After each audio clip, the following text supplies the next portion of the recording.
அஸ்ஸலாமு அலைக்கும் வரஹ்மத்துல்லாஹி வபரகாத்துஹு. மனநலம் சார்ந்த பிரச்சனைகள். அல்லாஹுடைய தூதர் ஸல்லல்லாஹு அலைஹி வஸல்லம் அவர்கள் கூறினார்கள், முதியவரின் மனம் கூட 2 விஷயங்களில் இளமையாகவே இருந்து வரும். ஒன்று, இந்த உலக வாழ்வின் செல்வத்தின் மீதுள்ள பிரியம். 2வது, நீண்ட நாள் வாழ வேண்டும் என்ற ஆசை.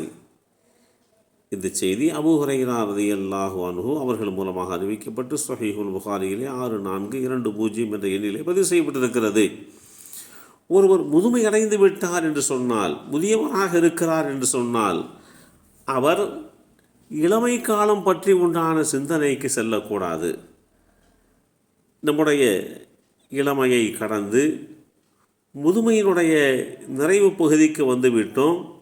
இதற்கு அடுத்தாற் போல் இருக்கக்கூடிய விஷயங்கள் என்ன, இதற்கு பின்னால் உண்டான வாழ்க்கை எப்படி இருக்க வேண்டும் என்பது குறித்து தான் அவருடைய சிந்தனை இருக்க வேண்டும். அதை விட்டுவிட்டு இந்த உலகத்தினுடைய வாழ்வின் மீது மோகம் கொண்டவராக, பிரியம் கொண்டவராக, பொருளாதாரத்தின் மீது அவர் அளவுக்கு அதிகமான எண்ணம் கொண்டவராக இருப்பதெல்லாம் ஒரு முதியவருக்கு பொருத்தமான எண்ணப்போக்காக அமைந்து விடக்கூடாது. நீண்ட நாள் வாழ வேண்டும். அல்லாஹ் ஒரு குறிப்பிட்ட காலத்திலே வாழ்வதற்குண்டான வாழ்வியல் அவகாசங்களை வழங்கிவிட்டான். திருமணம் முடிந்தது, பிள்ளைகளை பெற்றெடுத்தோம், பேரன் பேத்திகளை பெற்றெடுத்தோம், அவர்களுக்குண்டான காரியங்களை முடிந்த அளவிற்கு நாம் சரி செய்து விட்டோம். அதற்கு பின்பாகவும் இன்னும் வாழ வேண்டும், இன்னும் வாழ வேண்டும் என்றெல்லாம் ஒரு முதியவருக்கு, வயது முதிர்ந்தவருக்கு இப்படிப்பட்ட எண்ணப்போக்குகள் அமைந்துவிடக்கூடாது. இப்படி அமைந்து விடுவதன் மூலமாக அவர் மனநலம் சார்ந்த அந்த பிரச்சனைகளிலே ஆட்கொண்டு விடுகிறார், சிக்கிக்கொள்கிறார். அதுவே அவருடைய வாழ்க்கையிலே மிகப்பெரிய சிரமத்தை உண்டு பண்ணிவிடுகிறது. மருத்துவ விஞ்ஞானத்தினுடைய வளர்ச்சியின் காரணமாக இப்போது மன அழுத்தம், மனச்சிதைவு, மனப்பதற்றம் என அனைத்துக்குமே மருத்துவம் உண்டு என்று தெளிவுபடுத்துகிறார்கள். மருத்துவத்தை சரியான முறையிலே எடுத்துக்கொண்டு அவர்களுடைய அன்றாட செயல்களை சீரமைத்து கொள்ளலாம். தொழில் அல்லது பணியை நல்ல முறையிலே மேற்கொள்ளலாம். இரவில் சரியான நேரத்திலே தூக்கம் வருவதற்கு ஏற்ற முறையிலே நம்முடைய உடலியல் அமைப்புகளை நாமே சீர்படுத்தி கொள்ளலாம். மன அழுத்தம், மனச்சிதைவு, மனப்பதற்ற பிரச்சனைகளுக்கு கவுன்சிலிங் என்ற ஆலோசனை மற்றொரு வழியாகவும் அமைந்திருக்கிறது.